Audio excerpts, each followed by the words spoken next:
Hello Philippines! Today I'm gonna show you one of the most important parts and pinakang gamit na gamit na parte ng GoHighLevel, which is the Conversations tab. And I will try and explain it step by step in such a way that actually makes sense even if you are a total beginner. No techie words, no pressure, just clear guidance. Gusto niyo yun?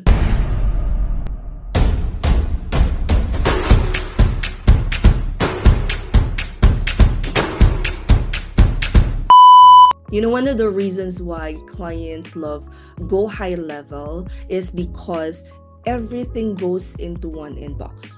So instead of checking emails, Facebook page, Instagram DMs, SMS, WhatsApp, you would see them all in one place. And that place is called Conversations. And once you understand this, you already have a skill that clients will pay for. So after logging into GoHighLevel, the very first thing that I want you to do is to set up muna yung mga accounts. All you have to do is click on settings right here, click on integrations, and makikita nyo na dito lahat ng mga accounts na pwede ninyong i-connect sa GoHighLevel. For starters, connect with Meta, connect with Google, connect with TikTok if ito yung ginagamit ninyo sa business ninyo or sa freelancing profiles ninyo, connect with LinkedIn. And since tayo na-cover na rin natin ang ClickUp dito sa tutorials natin, click on ClickUp. What else? I think that is pretty much it. After logging in sa Meta, you would have the opportunity to choose kung anong asset ang gusto ninyong i-connect and then click on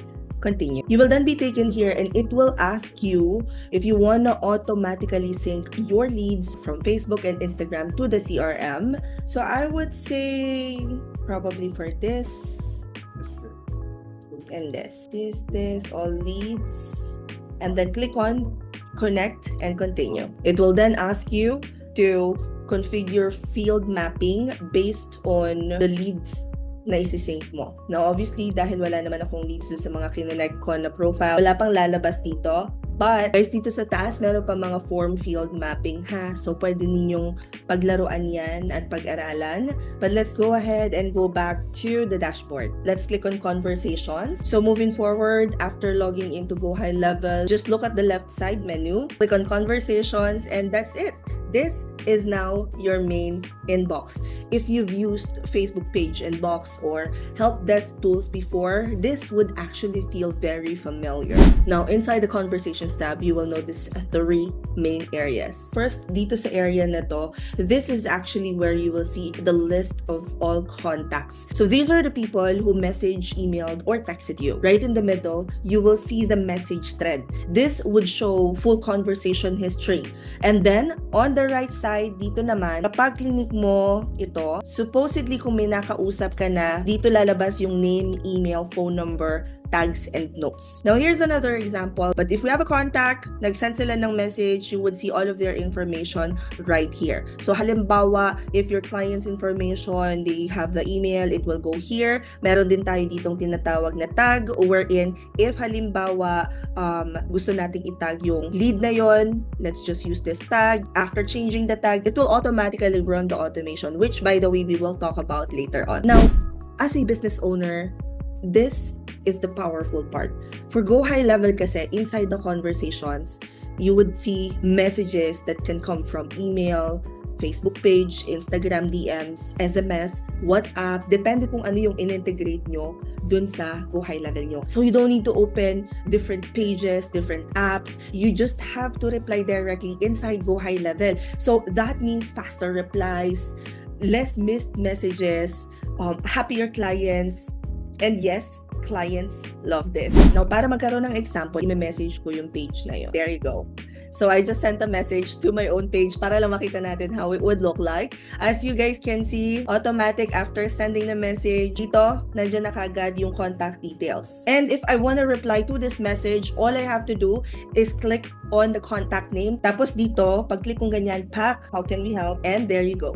Naka-reply na kagad tayo. To reply, all you have to do is click on contact name or pumunta kayo dito sa Conversations, type your message in the reply box, click on send, and voila, na-replyan nyo na. So, nanditong lahat ng messages from different sources, isang page lang ang gagamitin ninyo para replyan lahat yon. You can also add emojis, you can send attachments, you can use saved replies. Speaking of saved replies, Kung gusto nyo mag-save ng mga common FAQs, halimbawa, madalas kayong tinatanong, how po? Madalas ako nakaka-receive ng how po.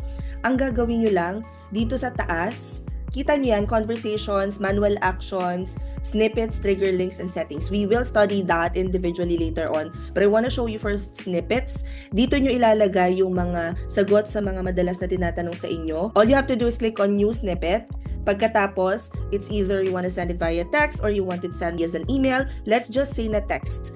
Put a title, this is a test. Tapos kung wari gusto nyong mag-add ng file, pwede nyo i-add yan dyan. Click on save. Let's go back to messages by clicking on conversations. Dito sa baba, i-click nyo lang ulit itong reply box. Makikita nyo tong icon na to na parang maliit na notebook. Click on that, that's snippets. Makikita nyo na kagad yung ginawa natin na template pack.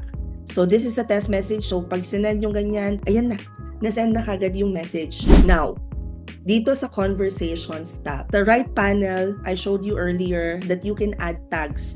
You can add new leads. Now, later on, pag-uusapan natin yung workflow, funnel, automation. Ituturo ko sa inyo yun dito sa series na to. Pero, I just want to quickly mention na this is another VA skill alert, kumbaga. On the right panel, you can add tags like new lead, interested, booked call, follow-up needed na pwede ninyong i-link sa workflow. If halimbawa, yung lead nag-send ng email address doon sa conversation, it would automatically add it here as well. You can change the contact type from lead to customers once they've purchased. You can change any general information. You can add additional information. If they say stop talking to me or stop contacting me, pwede nyo i-hit yung DND to all channels. And dito naman sa actions, makikita nyo na if meron ng na-add na workflow, if na-add na ba sila ng offers, if you wanna give them access to community groups.